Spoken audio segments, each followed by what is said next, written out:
Hi, I'm Daryl Cagle, and this is Caglecast, and today we have a special awards cartoon fest with Jeff Koterba, who drew this great cartoon. Tell us about this cartoon, Jeff. This makes me laugh. Oh, thanks. Well, that's kind of the idea, I guess, to make you laugh, to make you think. This is not one that was part of the award-winning package. This is more of, obviously, a recent one, but of course, I'm always looking for ways to visually tell a story without using a lot of words. Sometimes, of course, you have to, and sometimes, of course, as the other guys here can tell us, the words will help the cartoon make it even better.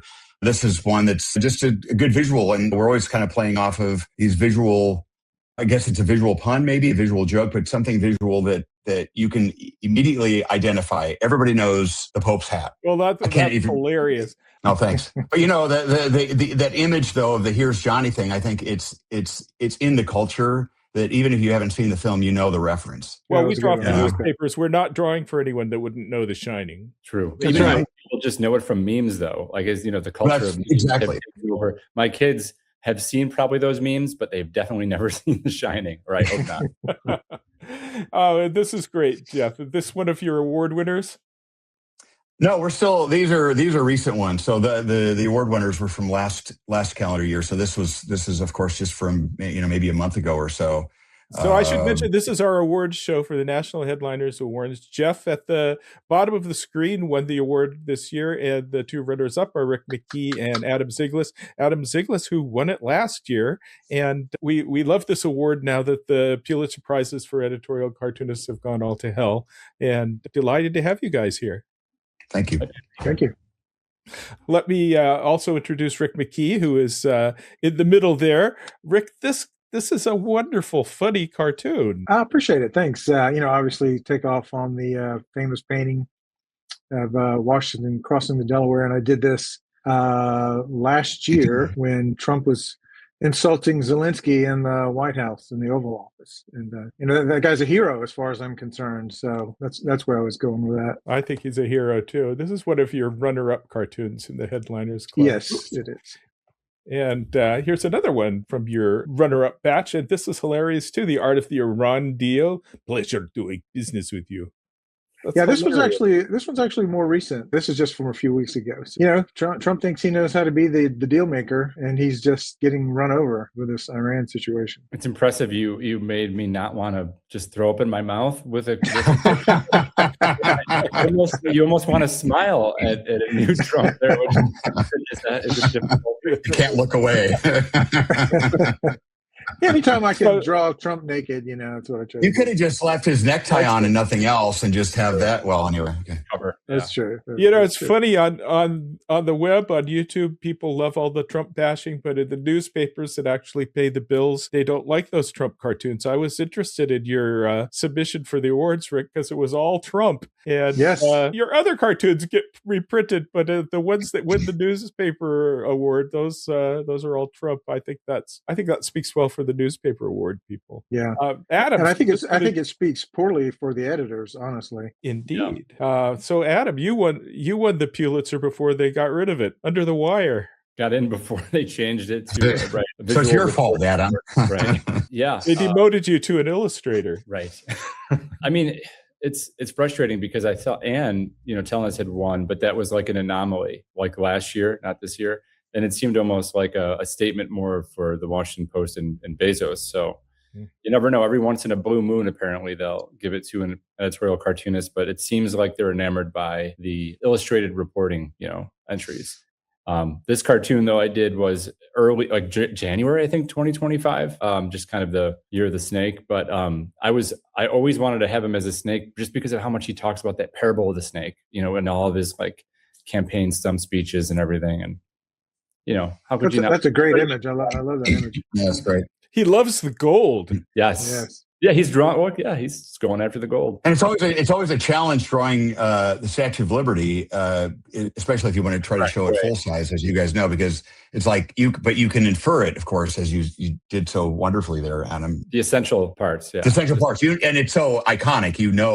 if you just see parts of it, you'll know what it is. But sometimes it can be a challenge, especially if the idea requires a full body. But you have it here that you've done really well too. Oh, thanks. This is just short-term pain for long-term gain. Do they really say that? This was a thing for a hot minute too. I mean, they still probably say it, but it was maybe March. It was when Trump was amping up a lot of the cuts and the Doge stuff, and a lot of MAGA that retort was kind of in vogue, and I'm sure it stemmed from the Trump administration, where just like they knew some of this was the layoffs were starting to affect some of the poll numbers, but it was what they would parrot, we got to just suffer a little bit for the long term. Everyone's like, well, that's what they say now about gas prices. Somebody did a supercut of all of these GOP talking heads going on Fox and stuff like that, and that's what they said, that exact sentence. Right. A whole bunch of different people saying that same thing about the gas prices. True. Crazy. So we're going to go back to you, Jeff, and look through the rest of your award winners, and we're going to go on to the portfolios of Rick and Adam. So tell us about this. This is great. This is this is a good card. That's a good one. Thanks. Yeah, and this is from the headliner package. And I've given apologies, of course, to Charles Addams, the great cartoonist who drew for the New Yorker, one of my favorite cartoonists ever. And I don't often riff off another cartoonist or another work of art, but this one I can't remember how I came up with the idea, but of course, that already now early on iconic image from the famous Epstein letter that a lot of us were drawing about. And I don't know about you guys, but part of the challenge is it's like, somebody did a great cartoon on that. Like, but I want to do something about it or with it. Yeah. What can I do that's maybe a little bit different or unique? So sometimes I think it's, healthy competition, like I look at what you guys are doing, like, oh man, those are like, I wish I thought of it, but then I got to push myself. This is one I wish I'd thought of right here. This gag has become such a part of the culture. I would never have guessed where it came from. I think of it from Looney Tunes cartoons. Yeah. Well, yeah, it's funny. I didn't know it was originally Addams either, but I love that. I hope so. Well, I think I knew it was out there. But I didn't. Yeah. I've seen so much of Charles Addams, and putting it in there makes me obviously. It shows that respect to him, to the originator, and educate people that don't know that to look it up, which is cool. And thanks. And I think the original cartoon was from another angle, kind of looking down the slope, and the skier, I think a skier is looking behind. I could be wrong on that, but the only way that this worked, I had to use that angle. So. Well, it's a wonderful cartoon. And I noticed that everyone is just so freaking obsessed with AI now. Because robots are fun to draw, Daryl. Every cartoon about AI just gets picked up everywhere. They love it. Well, it's to your point about Trump, like that last one, I don't know how well it did, but it was in the award package, and it was one referenced by the judges. But again, our editor's actually going to use it. But I feel like robots, I feel like it falls into that quote unquote safe category for editors. I don't know what you guys think. It should be nonpartisan AI. Yeah. Right. Yeah. Everything is partisan though. Why have they taken her? You could even draw a Lady Justice without drawing her at all. Yeah, it's true. There it is. Yeah. That's not what your country can do for you, but what you can do for me. Yep. Sad times we live in, fellas.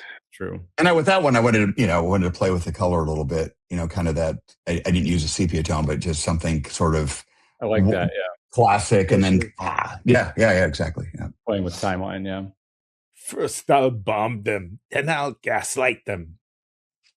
That's the best Putin and Trump impression I've ever heard, Daryl. Oh, thank you, Jeff. I should mention that Jeff drew for over 30 years for the top newspaper in Nebraska, and his cartoons have flown around the world on Space Shuttle Discovery, and he hosts a show about classical music on radio station KVNO in Omaha, and he plays in a swing band called the Prairie Cats, and he's been struck by lightning. Not all at the same time. And we don't talk politics on the show, which is kind of refreshing. Hey, I want to jump in and remind you to like and subscribe. Hit that subscribe button. I live for those subscribes. And hey, leave a comment. tell me whether you like these videos better with the cartoonists talking about their work rather than just the slideshows. It seems that we get more views from the slideshows rather than when people talk, but I enjoy having the conversations, and I'd like to know if you do too. So please leave a comment, and please like and subscribe, and thank you for watching, and back to the cartoonists. All right, very good. I couldn't find my papers, so they sent me back. Oh. And after I drew this one, it was one of these. Actually, I forgot about this. This is one of those Statue of Liberty ones where the angle, she's still too small. Right? Yeah, I know. I wish I had had another shot at it, but I'm still happy with how the Parisian scenes turned out. But in theory, she would have been a lot taller. But it's one of those artistic license kinds of things. No, I didn't. I didn't even notice that. I can't imagine that anyone else on Earth is complaining about Jeff. No. Did you have a reference photo for that? Because that's really cool, Jeff. Yeah, it's a great one. For the Parisian scene. It's a cool it might have been a photo I actually took, maybe, because I'm just a weirdo about that stuff. And I probably hoard photos. And I feel bad about the cliche French guy as somebody who is a Francophile. That is a cliche. And I thought, but I got to go with I got to do the cliche. Yeah, it's okay. It's okay. They're not ashamed. Not as ashamed as when my son was when we were over there and I said, "Garçon." He's like, "Shut up." Kids are so upset by parents trying to speak French in their pronunciation. I found out. So when I was learning French, and I started learning because of Saint-Just and I'd always wanted to learn, and I never thought I could do it. I should mention that Saint-Just that Jeff refers to as a big, wonderful editorial cartoonist convention in France that the cartoonists go back to every year and love. And so go on. I'm sorry. No. In cattle country, which it kind of looks like Nebraska, except all the men wear scarves and the wine is way better than Nebraska wine. But I wanted to be able to communicate with some of the locals, and I started this French conversation group in Omaha, and it's actually now the largest free weekly French conversation groups in America. We have 700 people from Lincoln to Sioux City. But yeah, it's crazy. We have native speakers and everything else. But when I was learning French, I was walking around Paris. I was looking for the train station to go to Saint-Just, actually. Gare is station, guerre is war, and I kept asking, où est la guerre? Excusez-moi, pardon, où est la guerre? Where is the war, Jeff? Where is the war? I learned very quickly. Fortunately, I wasn't with anyone else. Austerlitz was Napoleon's biggest battle victory. So you're asking where Austerlitz, the war was. That's right. All right. Yeah. It made sense, the question. All right. For a president who doesn't drink, he sure knows how to make us look sober, eh, Kash? You said it, Pete. And I felt bad about the Kash thing. But it's like... But it's... Yeah, but it's true. Like, it is... And he's drunk in this, so, Don't feel bad. All right. Are you strictly all Procreate? I am. Yeah, totally. I mean, I still sketch on little, scribbles of paper. But how about you guys? Are you all totally digital? I mean, you're totally digital, but I like sketch in either Procreate or Photoshop and do my inking and color in Photoshop. I've been thinking about jumping to Procreate, but I haven't done it. So I ink it by hand. Everything, all my line work is still old school, but I've been coloring with Procreate for a couple of years with like a watercolor kind of palette. I miss the tactile nature of drawing on paper and of getting ink and paint and watercolor on my hands and clothes and everything else. But the convenience is pretty amazing, and it's allowed me, I think, to be, because I was trained as a painter, to be more to layer. And if you're Adam, if you're coloring in Procreate, you know what I'm talking about.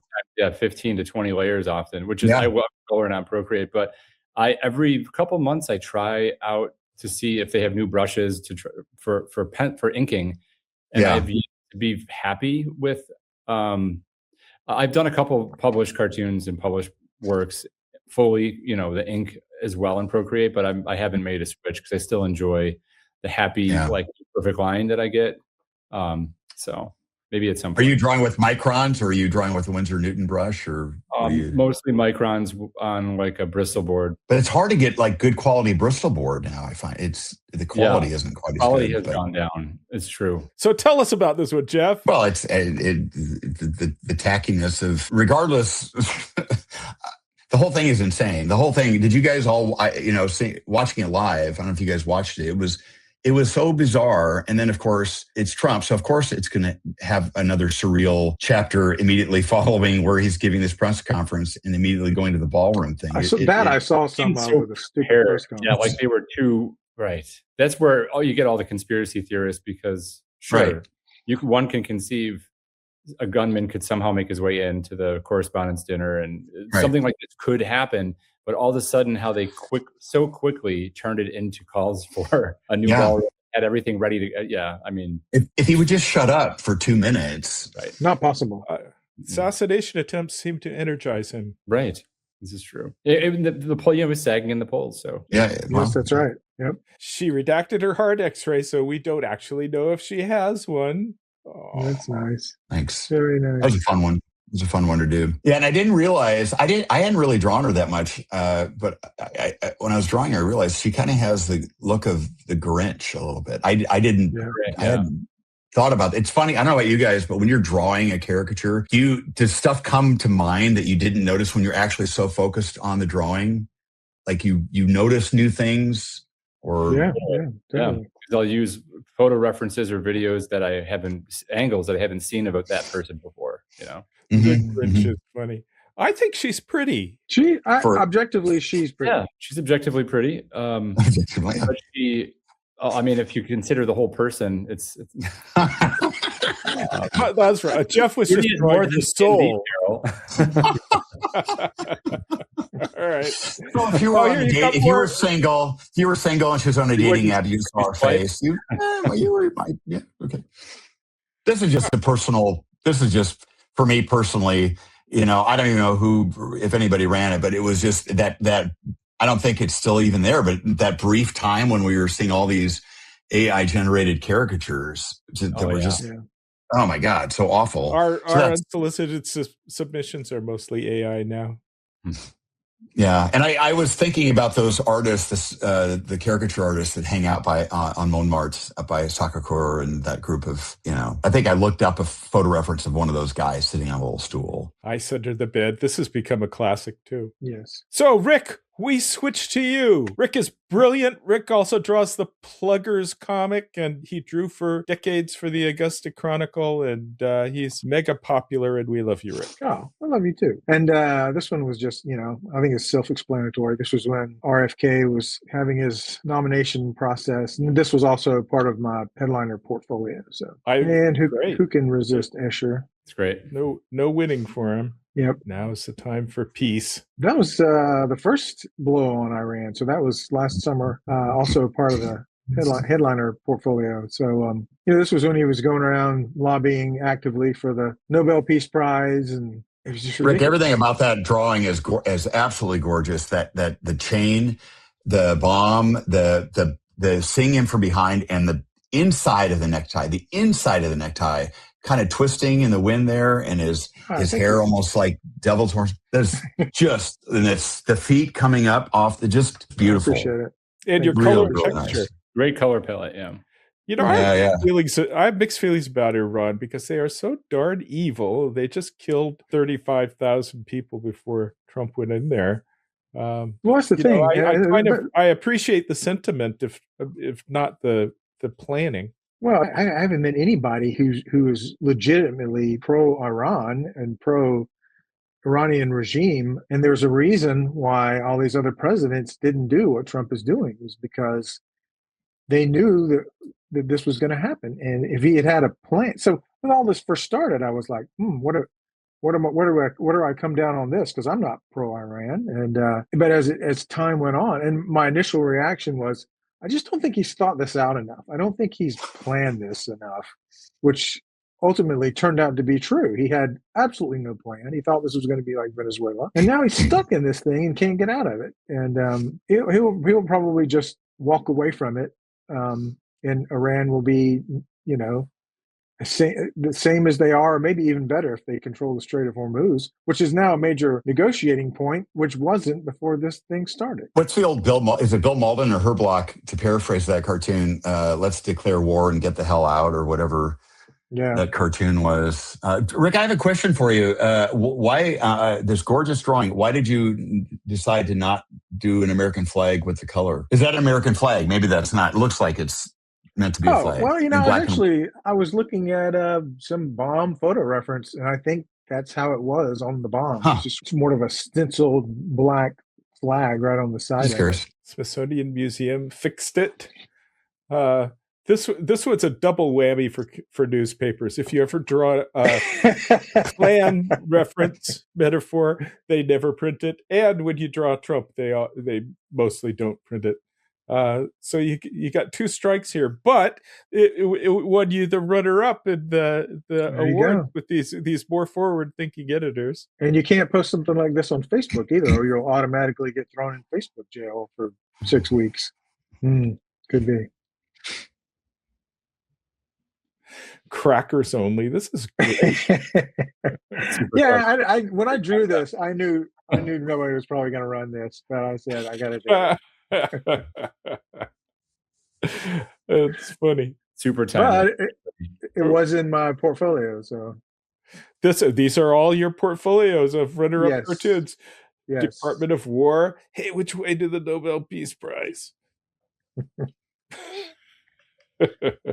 Drawn at the height of Trump invading, Minneapolis and those other cities, Memphis, and just the nonsense that went on from there. It's a wonderful. I like your it is a great tank. I like your little Charles Schultzian, little clouds of smoke. Yeah. Oh yeah. And by your math, your polls have dropped 1,500%.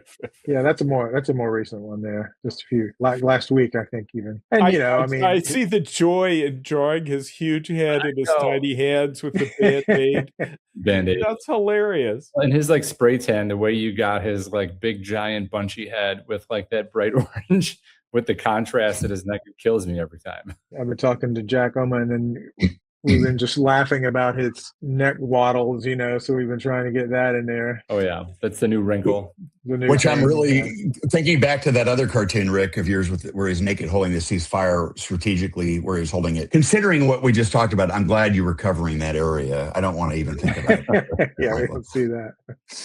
We won. Send help. Straitjacket. That's great. Thank you. I see that you're playing off of the word straight for straitjacket, but you didn't even need that. Yeah, I thought about that when I did it, but sometimes you have to spell these things out for people, or they won't get it. I do try to avoid over spelling out, and I felt like that one. That's always a challenge, though, don't you guys think? That balance of put in, because editors want more words and you want less. Yeah, you don't want to label too much. But I was thinking about this one. When I drew this one, I was sitting there, and it's no brilliant revelation, but I was thinking, Operation Epic Fury and Epstein files both start with, E and F. I just thought that was a little coincidental. It's the seed of the idea, yeah. Could not be a coincidence. Board of Peace, and I'll be right back after I bomb the hell out of Iran. This one was right before it happened. And every comment on Facebook was, don't you mean Board of Peace, BORED, every single comment, and there was hundreds of comments. So I was like, I intentionally did not do that. Well, this is just fun with all the four characters there. This is great. I was thinking of I don't want to rip off Jeff McNally too much, but I was thinking about his famous cartoons. Y'all seen them with the UN, all the crazy nutty characters in the UN, East Overshoe and the little bunny rabbit and just all kinds of crazy stuff. So Adam, we switch to you. Adam draws for the Buffalo News in New York. He's won a Pulitzer Prize and lots of other prizes, including this Headliner Award. And we've syndicated Adam since 2007, so 19 years. It's wild. Wow. Crazy to think about. 19 years is a lot. It is a lot. It is a It's a lot. lot. Flies by when you're having fun, you know? Yep. Well, anyway, this is great. That is Thanks. good. Yeah, it's it was right after the Kimmel situation kind of came to a head. I had a cartoon that was more specifically Jimmy Kimmel, but there's all these other news stories happening around the First Amendment and other ways that the Trump administration was pushing back. So I kind of wanted to, so much focuses on the press. And so this is more artists, right? The creative side of free speech and, getting comedians in there too. So funny. A lot of people were commenting that, you forgot cartoonists. Well, I'm like, cartoonists are artists, writers, and comedians. It's all three. Right. That's kind of touch all those. And in some ways, you can kind of fit into any of those categories if you are a creative person that, uses free expression. But this was cool. Apparently a copy of this is being gifted, a signed copy to Jimmy. So I don't know if he asked for it or if he likes it, but either way, awesome. I think that's kind of cool. Very nice. And I tried to resist the urge to overcolor on a lot of these. I'm trying to be a little more, it's hard. I mean, a lot of my most recent cartoons I keep going, I keep adding layers because it's also fun. Yeah. We enjoy the process. Field Guide to Civil Unrest, 2nd edition. Peaceful protesters and violent insurrectionists. So it's 2nd edition because it's like a second chapter in the concept. I have a few different sort of reoccurring cartoons. There's like 3. One is an age-old argument. I have like 4 of them where and those are 4-panel cartoons. And then there's a few others like Anecdotal Detective. And then this one is the second time I've done this field guide. The first one was, I think, during Black Lives Matter. It was like 2016. And then like the Bundy Ranch. So on the one side, it had an anti-federal government person with like an AK-47, and then a Black Lives Matter on the other side holding a sign, Black Lives Matter, and that's a thug versus a peaceful protester. So in this case, this current edition, we have our insurrectionists and the ICE protesters. So it's like recurring themes in our history. And Adam, if I can say on your color, I know that the temptation to I do it all the time too. I want to keep adding color, but I do love your restraint and I love your muted palette. Yeah. There's something, it gives it sort of it has kind of a traditional newspaper feel to it, which I really love. Interesting. So, yeah. I just like more muted colors myself, and it just I feel like it's kind of more moody, I guess, and sort of a little more subdued. It risks becoming muddy though, and that's the danger when it's printed. So depending on how it works, but in this one I wanted to also like mirror that little girl crying to the shaman. But some of what I ended up doing is like this one I have a lot of color in, but I also wanted to show all the smog and the junk in the air, all the pollution, and I'll just make sure my lines are always separately on the K channel in the CMYK because my prints in color. And as long as all my lines are on that K channel, like it prints nice, doesn't print muddy. So I don't do 4-color black because when you do, my color palette like suffers being more muted. That's really hard to do. You could do it because you work for your paper and you negotiate with them down in the print room. Yeah. But any other paper, they're just going to ignore that. Right, it's true. And Adam, if I can say, I know you said there's more color in this one, but I think that's especially if someone is following your work regularly and they know that you're using spare color, and then suddenly you have, because of the nature of this idea, you have to have that smog in the background. I think it sort of jumps out. It sort of mixes up the dynamic of the way your stuff looks. So it's a great cartoon. Thanks. Yeah, and everyone's got a billion Trump Tower one. So to me, I didn't even have that in there at first. And it's like less to be clever and more just as like a statement. It's more about the image than it is. It started with just his face. It was actually after that, the neck wrinkle in that news story where that was the big thing and everyone was taking it toward the Epstein side. And I just was like, that photo of you looking up at him, I thought, I don't know, there is something about it that just kind of reading about EPA stuff and the two issues just, overlapped in my head. That's great. Well, also not just the color. This one's also all about the neck wrinkles. Yes. Yes. So threats to Americans' health, influenza B, COVID-19, measles, and misinformation. That's great. That's a good RFK Jr. He's hard to draw, I found. He is. It's funny. A lot of older guys with a lot of wrinkles are typically easier to draw, but there's something about like the asymmetry that he has that is sometimes tricky. But and I'm always drawing like just the one worm coming out. And this is one topic like you mentioned, Jeff, that it's sometimes hard when you see everyone commenting on the same thing to try to get something a a little twist different. So I was happy to make his head a virus ball. Very nice. Higher learning, law firms, Columbia University, Harvard, and Washington Post, but Harvard stands up for the king, who is very nicely cut off. I like to draw as little as Trump as I can if I don't need to make it about other things. And I always love a good wordplay with a caption, but I just thought it's almost like a change up to make it almost a positive cartoon. There's so much. Cartooning is a negative criticism, and this is criticizing Trump, but in a lot of ways it's like a profile and courage with the Harvard president. And I think in this day and age it's called for. But and I could put the list of people behind him or in front of him longer than that.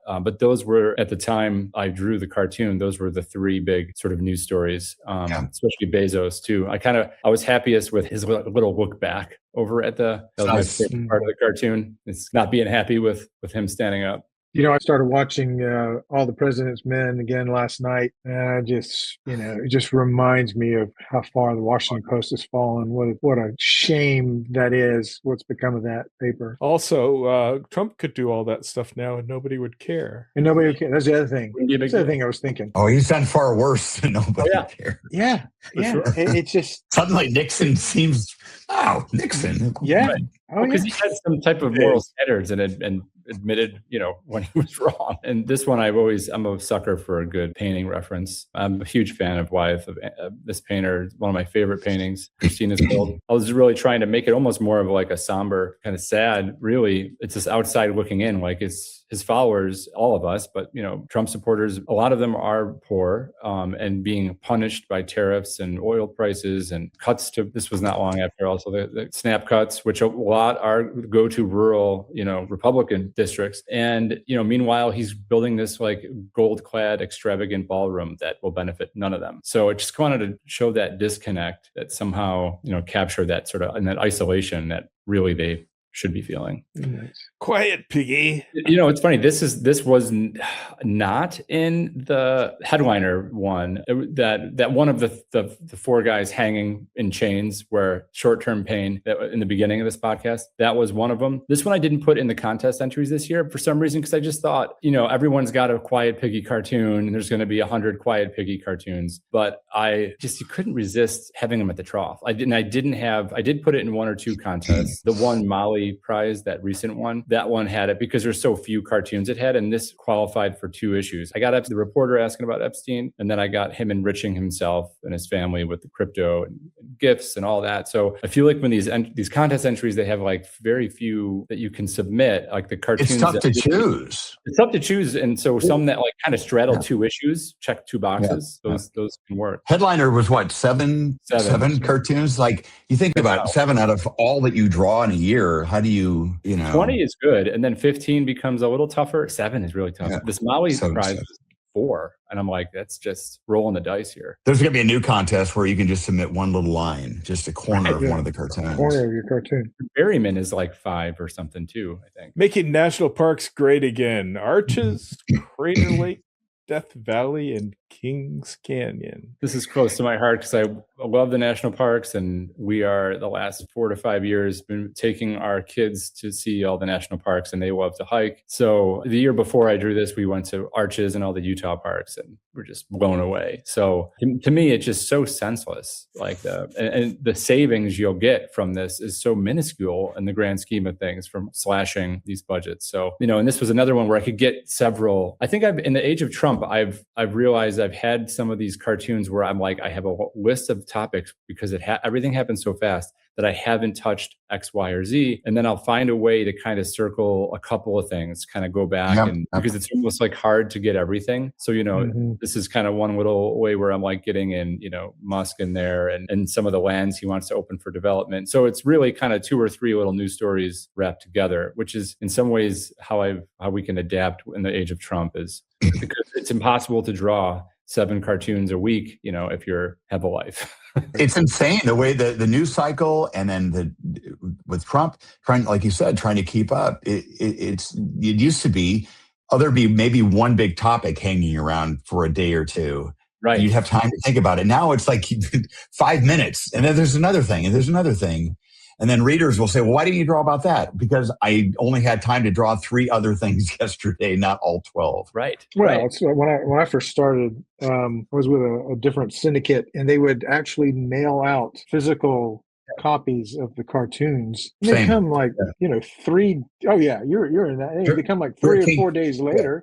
Yeah. Nowadays, it's old news by then. I mean, and then the paper would have to stick it in the paper, and then would be another day. Yeah. I mean, the news cycle was get an down envelope, to a big envelope with photocopies. It was crazy. Oh, it's the world.